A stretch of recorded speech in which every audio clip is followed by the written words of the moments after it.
Hello friends. आज हम पढ़ने जा रहे हैं भिन्न। आज इसमें हम ये जानेंगे कि भिन्न किसे कहते हैं, भिन्न कितने प्रकार की होती है और बाकी सारी चीज़ें भिन्न के बारे में। ठीक है, कितने प्रकार की होती है, कौन कौन से प्रकार होते हैं। चलिए तो शुरू करते हैं हम लोग। ठीक है, तो सबसे पहले भिन्न किसे कहते हैं। देखिए, भिन्न किसे कहते हैं। भिन्न किसी एक पूर्ण वस्तु के एक या एक से अधिक भाग को दर्शाने वाली संख्या है। यानी कि भिन्न किसी एक वस्तु, एक पूर्ण वस्तु के, यानी कि वो वस्तु कौन सी जिसे बराबर भागों में बांटा गया हो, उसके एक या एक से अधिक भाग को दर्शाने वाली संख्या है। देखिए कैसे, जिसे दो संख्याओं के रूप में लिखा जाता है जो एक रेखा से अलग होती है। देखिए कौन कौन सी दो संख्या है जो एक रेखा से अलग होती है। भिन्न भिन्न में कौन कौन सी दो दो भाग कौन से होते हैं। एक ऊपर होता है, ऊपर संख्या लिखी होती है, एक नीचे संख्या लिखी होती है।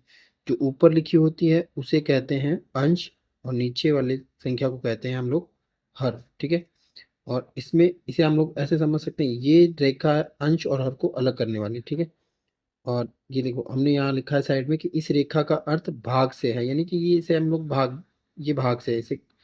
और ये लिए गए भाग होंगे, जितने उसके टोटल भाग करेंगे, कुल भाग तो हम यहाँ करेंगे, उस पूर्ण वस्तु के कुल भाग हम यहाँ लिखेंगे।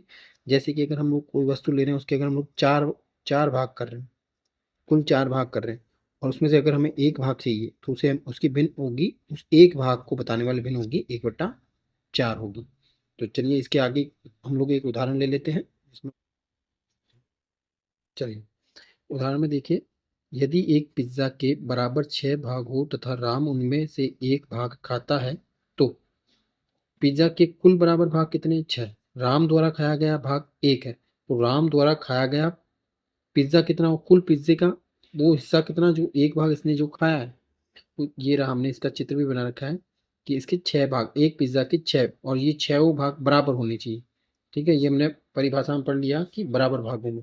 तो इसके बराबर 6 भाग किए, उसमें से राम ने एक भाग खाया, तो उस एक हिस्से की हमें अगर हमें भिन्न लिखनी है तो कुल भाग हम नीचे लिखते हैं।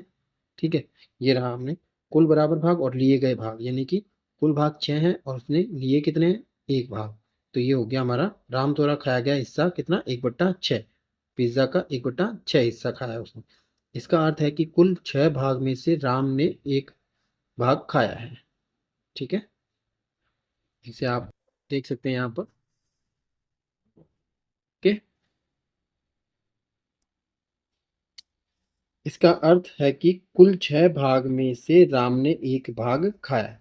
चलिए अब एक प्रश्न लेते हैं। चित्र देखकर रेखांकित भाग की भिन्न लिखिए। तो एक हमारे पास तीन चित्र है, हमारे पास ए, बी और सी। ए में देखिए हमारे पास भिन्न में हमें जिसकी भी भिन्न लिखेंगे सब में हमें अंश और हर चाहिए, अंश और हर चाहिए, अंश और हर चाहिए। देखिए ये जो है, अब देखिए इसमें हमारे पास कुल कितने हैं। एक हमारे पास एक त्रिकोण, इसके दो बराबर भागों में इसे बांटा गया है, तो हम अगर हमें इसके रेखांकित भाग, इस एक भाग की भिन्न लिखनी है, तो कुल भाग कितने हैं इसके? कुल भाग हैं इसके 2। ठीक है, और इसमें से रेखांकित कितने को किया गया? एक को। ठीक है, तो इसका रेखांकित भाग की भिन्न क्या होगी? 1/2। और अरेखांकित भाग, तो बचा हुआ भाग कौन सा है? ये है। तो इसमें भी हम पहले कुल भाग नीचे लिखते हैं, कुल कितने? 2 भाग की है, और कितने पे रेखा नहीं की गई है? एक भाग पे, तो ये भी हो गया 1/2। चलिए अब बी चित्र जो है, इसमें देखिए इस चित्र के 4 बराबर भागों में इसे बांटा गया है। अब रेखांकित भाग अगर हमें लिखना है, तो दोनों में सबसे पहले, दोनों रेखांकित हो चाहे अरेखांकित हो, दोनों में कुल भाग तो नीचे हमें लिखने ही है। कुल भाग दोनों में ही 4 आएंगे। रेखांकित कितने हैं? 1, 2 और 3। 3 में रेखा खींची गई है, यानी कि ये 3 भाग रेखांकित है। और अरेखांकित कितना भाग है? एक है जिसमें अरेखांकित है, तो ये हो जाएगा आपका 1/4, ये हो जाएगा 3/4। अब लेते हैं चित्र सी। तो इसमें हम लोग देख लेते हैं कि ये जो एक वस्तु है इसे कितने बराबर भागों में बांटा गया। 1, 2, 3, 4, 5, 6, 6 दूनी 12 भागों में इसे बांटा गया है। ठीक है, अब रेखांकित भाग हमें गिनने, तो 12 भाग है कुल, तो हम पहले रेखांकित हो चाहे अरेखांकित हो, दोनों में कुल भाग तो हमें लिखने ही है। हर में कुल भाग लिखने, और रेखांकित में हम लोग देख लेते हैं 1, 2, 3, 4, 5, 6, 7, यानी कि रेखांकित भाग कितने हैं? 7। तो रेखांकित भाग उसकी भिन्न अगर हमें लिखनी है तो 7/12 लिखेंगे, और अरेखांकित भाग यानी 1 2 3 4 5, तो अरेखांकित भाग की भिन्न हो जाएगी 5/2। देखिए अब हम आते हैं भिन्नों के प्रकार। ठीक है, भिन्नों के प्रकार, कितने प्रकार की भिन्न होती है। देखिए सबसे पहले उचित भिन्न होती है, अनुचित भिन्न और मिश्र भिन्न। ये जो 3 प्रकार हैं, यह तीनों प्रकार एक ही भिन्न के लिए परिभाषित है। यानी इन तीनों भिन्नों को हम किसी इन तीनों भिन्न की जानकारी या तीनों भिन्न पहचानने के लिए हमें एक ही भिन्न की जरूरत है। कोई एक भिन्न अगर लिख दी जाएगी, उससे हम पता कर लेंगे कि ये उचित भिन्न है, अनुचित भिन्न है या मिश्रित भिन्न है। और बाकी है समान भिन्न, असमान भिन्न और तुल्य भिन्न या समतुल्य भिन्न, या फिर है इकाई भिन्न। और बाकी ये जो 4 से 6 ये 3 भिन्न हैं, ये जो प्रकार है 3 प्रकार, ये 2 या 2 से अधिक भिन्नों के बीच तुलना निर्धारित करती है। यानी अगर हमें ये 3 प्रकार देख रहे हैं तो इसके लिए हमें एक या एक से अधिक भिन्नों की जरूरत होगी, तभी हम बता पाएंगे कि ये समान भिन्न है, असमान भिन्न है या तुल्य भिन्न है या समतुल्य भिन्न है। ठीक है, और 7वां है इकाई भिन्न। चलिए शुरू करते हैं। देखिए पहला भाग क्या है कि वह भिन्न जिसमें अंश हर से छोटा हो, अंश जो है वो हर से छोटा हो, उसे उचित भिन्न कहते हैं। तो देखिए कैसे उचित भिन्न, यानी कि अर्थात अंश जो है वो छोटा होना चाहिए हर से। तो उदाहरण के लिए देखिए अगर हम 3/5 लिख रहे हैं तो अंश जो है, अंश हर से छोटा है 3/5, यानी कि ये 5। ठीक है, वैसे ही अगर हम 4/5 लिख रहे हैं तो ये भी कौन सी भिन्न होगी, उचित भिन्न का उदाहरण होगा ये। ठीक है, क्योंकि ये जो अंश है वो हर से छोटा है तो ये उचित भिन्न हुई। और यहाँ क्या लिखा है, आगे सरल करने पर उचित भिन्न का मान सदैव 1 से कम होता है। अर्थात अगर इसे हम, जैसे कि ये 4/5 है, अगर हम इसे सॉल्व करेंगे, 4 में हम 5 का भाग लगाएंगे तो हमेशा इसका मान जो है वो उचित भिन्न का मान 1 से छोटा होता है, अगर हम इसे आगे सरल करने बैठे तो। ठीक है, इससे अगला भाग है हमारा अनुचित भिन्न।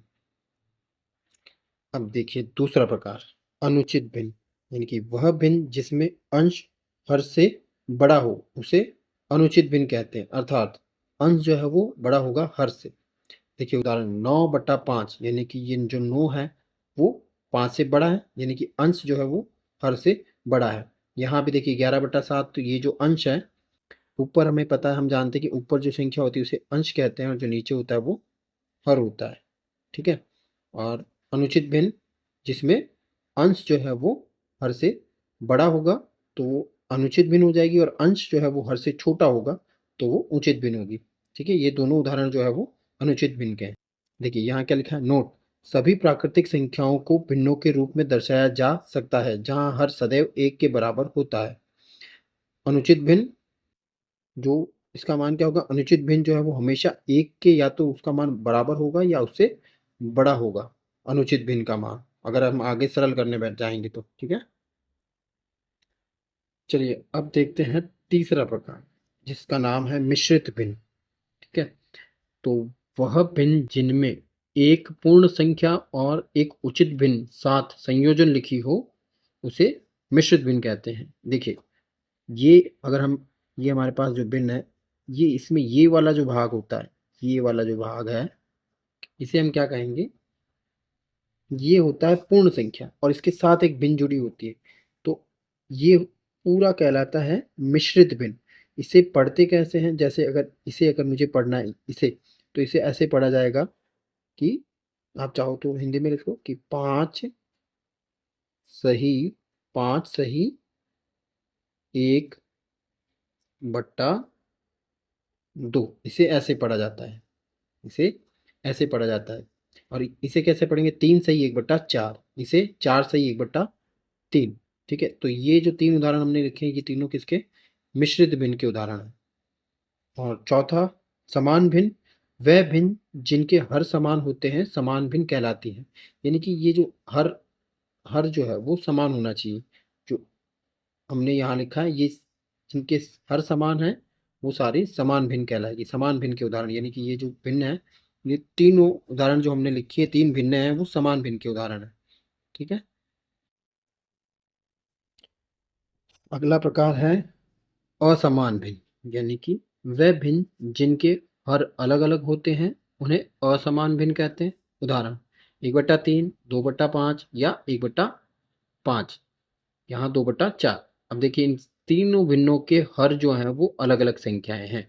अगर ये समान होते तो ये समान भिन्न हो जाती, अलग-अलग हैं तो ये असमान भिन्न होगी। ठीक है?